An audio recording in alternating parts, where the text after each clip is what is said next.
लोग विरोध प्रदर्शन कर रहे थे, तो उसमें मैं शामिल होने के लिए आई थी। एज ए सामाजिक कार्यकर्ता के रूप में मैं काम करती हूँ। और बाबा साहब के सम्मान में हम एक भी शब्द नहीं सुनेंगे।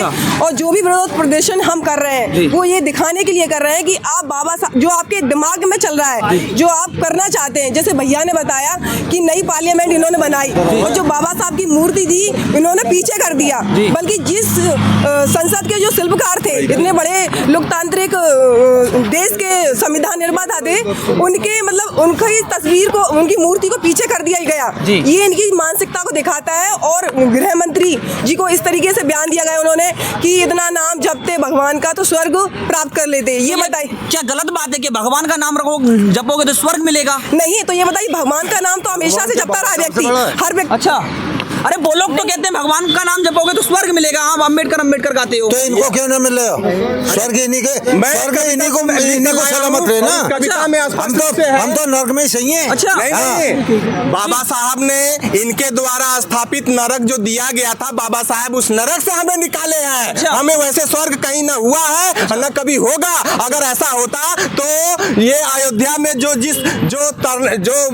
राम जी भगवान जो हैं सबको तारने वाले हैं, तो अयोध्या क्यों नहीं तार दिए? अच्छा। बताइए, वो 400 पार क्यों नहीं कर दिए? अच्छा। ऐसा कुछ नहीं होता है। Know thy self, God has those who has them self. ईश्वर उसी की भलाई करता है जो स्वयं अपनी भलाई करता है। इस दुनिया में कोई ईश्वर नहीं है। अच्छा। जो आत्मबोध होता है वही चीज ज्ञान ही हो, एक ईश्वर का रूप होता है। अंतर्गति राचे नहीं, बाहर करे उजास, ते नर जमपुर जाएंगे सत भाषे रविदास। ये सारी चीजें जो होता है अध्यात्म अंतर्गति होता है, बहिर्गति कुछ नहीं होता है। सारी आत्मा और मन के विचार होता है। लेकिन ये लोग इसी पूरे दुनिया में हर धर्म लोग के लोगों ने इस भगवान के नाम पर के, खुदा के नाम पर के, अल्लाह के नाम पर पे, गॉड के नाम पर पे, जो मासूम जनता है, जो अज्ञानी जनता है, उनको बेवकूफ बनाने का काम किए हैं। मैं जो गृह मंत्री ने जो बोला ना कि इतना नाम भगवान का जपते तो स्वर्ग मिल जाता, तो मैं उनको ये बताना चाहती हूँ कि ईश्वर तो हमेशा से रहा है, लेकिन दलित, शोषित, पिछड़े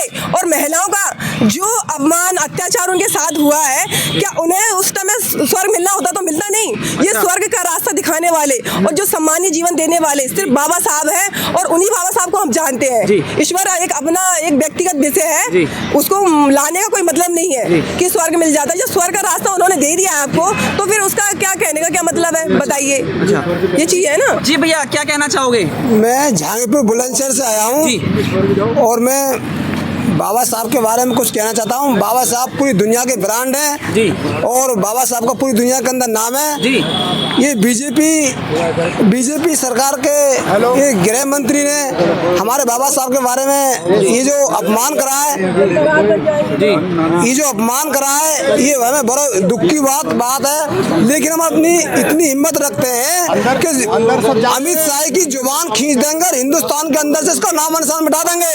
बस सुनिए मेरी बात। हम इतनी हिम्मत रखते हैं, बाबा साहब ने हमें इतनी ताकत, इतनी शक्ति दे रखी है कि पढ़ लिख के हम इतने काबिल बन गए हैं कि अमित शाह का पूरे वर्ल्ड के अंदर जो भी बाबा साहब के खिलाफ जाएगा, बाबा साहब का नाम करेगा, हम उसको हमेशा के लिए हिंदुस्तान देगा। तीनों लोगों से नाम मिटाने की हिम्मत रखते हैं हम। अच्छा, हम ये चाहते हैं, लगता है अमित शाह जी माफी मांगेंगे। अमित शाह जी माफी नहीं मांगेंगे, तो हम इनको जबरदस्ती माफी मंगवाने की हिम्मत रखते हैं। अच्छा जी, कहाँ से चलकर आए आप? हम महुआ जिला से आए हैं जी। हम बाबा साहब के सम्मान में जी, चाहे हमें कुछ भी करना पड़े। अच्छा, अरे बीजेपी के लोग भी सम्मान करते हैं और नरेंद्र मोदी जी संविधान को नतमस्तक होते हैं, बाबा साहब के चरणों में नतमस्तक होते हैं। नहीं होते हैं, वो दिखावा करते हैं। वो तो सब इसके लिए उसकी आड़ से सब अपनी रोटी सेकते हैं। अच्छा, बाकी सब दिखावे हैं। अच्छा, ऐसा कहीं कुछ नहीं है। अच्छा, ये तो सब दिखावे हैं। 26 नवंबर संविधान दिवस मनाया उन्होंने धूमधाम के साथ में। देखो वो दिखावे तो सब कुछ करते हैं। अच्छा, हाँ, झूठ मूठ तो उनके तो काम ही है। अच्छा, बाकी हम इससे हमें क्या लेना है, हमें ना ईश्वर से ना भगवान से हमें कोई मतलब नहीं है। अच्छा, हमारे भगवान वही हैं, हमारे मसीहा हैं। हम उनकी बात इतनी सी भी बर्दाश्त नहीं करेंगे। हमें चाहे कुछ भी करना पड़े, हमें बाबा साहब के पीछे चाहे कुछ भी करना पड़े। सर मैं कहना चाहता हूँ कि जो हमारे प्रधानमंत्री है, अगर वो इनकी पार्टी के वो है तो प्रधानमंत्री चुप है। अच्छा, मणिपुर जलता होता रहा जी। मणिपुर में कितनी वो हुई, एक औरत को नंगा घुमाया जी। गया और अभी कई बलात्कार हुए जी। 3-3 साल से लड़कियों के साथ बलात्कार हुए, 10 साल के अंदर इतने केसेस हुए। की घटना हुई रात में 10 साल जी, जी। हाथरस में जो लड़की को रात के 12 बजे जला दिया, जी। बल्कि हिंदू व्यवस्था में रात के 12 बजे के बाद अंतिम संस्कार का नियम ही नहीं है। तो ये नियमों को सिर्फ अपने फायदे के लिए कर रहे हैं, तोड़ रहे हैं। योगी जी तो कहते हैं उनके घर वालों की अनुमति थी तब जाके हमने सबको जलाया है। ये बताइए, जब आप एक सीएम पद के हैं या वो एक गरीब आदमी, आप तो उससे ना उल्टे बयान भी खुद को आत्महत्या करने जा रहा हूँ ये बयान भी दिलवा सकते हो। अच्छा। ये पावर, जब आप किसी को डरा दोगे, धमका दोगे, तो क्या बोलेगा व्यक्ति, बताइए। भैया लगता है इस समय जो बना हुआ है माहौल पूरे देश के अंदर, लगता है अमित शाह जी माफी मांगेंगे? देखिए, इनकी जो धारणा पहले से रही है उस हिसाब से बीजेपी कभी माफी मांगती नहीं है। हाँ, ये चाहे गोधरा कांड में देख लीजिए, मोदी जी कभी माफी मांगे? कभी नहीं मांगे। तो ऐसा नहीं है, ये कभी माफी उफी मांगना नहीं चाहेंगे, लेकिन देश की जनता समझ चुकी है इनको माफी मांगना ही पड़ेगा। अच्छा। जब तक ये माफी नहीं मांगेंगे इस बार, इनको वोटों से ऐसा माफी दिलाएंगे कि जिस प्रकार इंदिरा गांधी को अपदस्थ किया गया था, पद से हटा दिया गया था, अब निश्चित तौर पर अगला कदम यही होगा, माफी उसमें दिखाई देगा अगर इस तरह माफी नहीं मांगते हैं। इसी क्रम को लेके चंद्रशेखर आजाद ने भी आगरा में एक वो किया था कुंभ मेला, उन्होंने बोला था कि जिस पद पर बैठकर ये बाबा साहब का अपमान कर रहे हैं, जिस कुर्सी पर बैठकर हम वो कुर्सी छीनने का काम करेंगे, चंद्रशेखर आजाद ने बोला है। किस नजर से आप देखते हो? देखिए, चंद्रशेखर आजाद जी का जो तेवर रहता था इस बाबा साहब के अपमान में जो होना चाहिए वो तेवर मैंने नहीं देखा। अच्छा। और ये बहुत शर्म की बात है कि वो हमेशा राजनीतिक मुद्दों पर ऐसे वैसे, या बहन किसी जी का जो अपमान बलात्कार होता है तो पहुंच कर ये काफी ये करते हैं, और जब उनके मसीहा का ही जब ये इतना अपमान हुआ, उनके सामने उसी संसद में ऐसा अपमान हुआ, तो उन्होंने तो ट्वीट भी किए हैं, दो तीन किए हैं, वो बाद में किए हैं जब उनकी आलोचना होने लगी तब जाकर किए हैं। और ट्वीट से नहीं, वो तो ट्वीट करने वाले वो ऐसे नहीं है, वो तो सक्रिय सड़क पे आने वाले हैं, तो सड़क पर उनको पूरे लोगों के साथ आना चाहिए था, और ये ट्वीट से काम नहीं चलेगा। बहन जी भी ट्वीट करते करते ट्वीट हो गई, तो चंद्रशेखर भी ट्वीट हो जाएंगे। अच्छा। निश्चित तौर पर हो जाएंगे।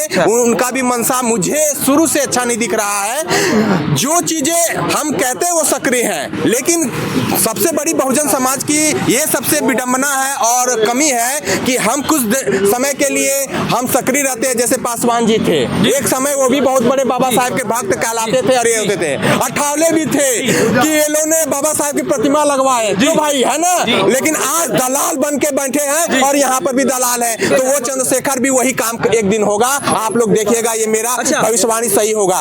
और शुरू से ही चंद्रशेखर जी का ऐसा प्रक्रिया, वो आरएसएस के संगठनों में भी रहे हैं, ये कई चीजों उनका बोल विचार, लेकिन ये उनका बढ़ना इसलिए हुआ क्योंकि बहुजन समाज पार्टी का जो है कि इतनी निष्क्रियता थी कि युवा कहीं ना कहीं अपना प्लेटफॉर्म तैयार करना चाहेंगे। उनका एक प्लेटफॉर्म मिला, वो ये नहीं देख रहे हैं। देखिए तो चंद्रशेखर जी क्या किए,